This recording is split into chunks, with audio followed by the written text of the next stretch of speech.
ายกะหาน้องเองบ่น้อยกว่าเขา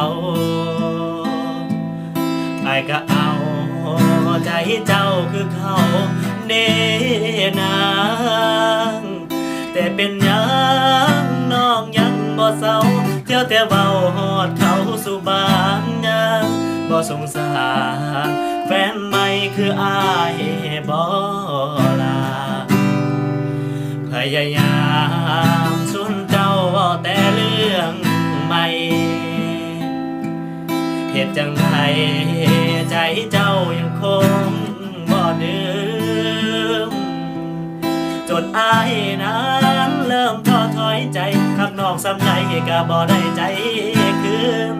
หัวใจอายมันเบิดแห้งเบิดฟื้นต่อแล้วนะ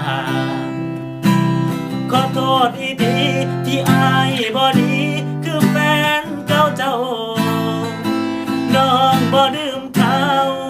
หาเขามันเดยมุมมอง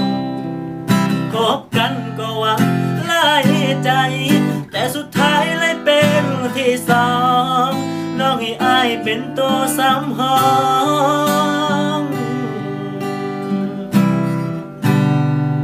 ใจน้องนั้นมีแต่เขา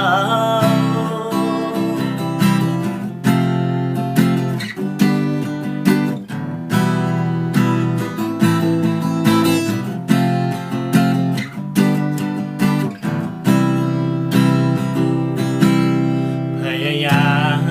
มสนเจ้าออกแต่เรื่องใหม่เหตุจังไดใจเจ้ายังคงบ่ลืม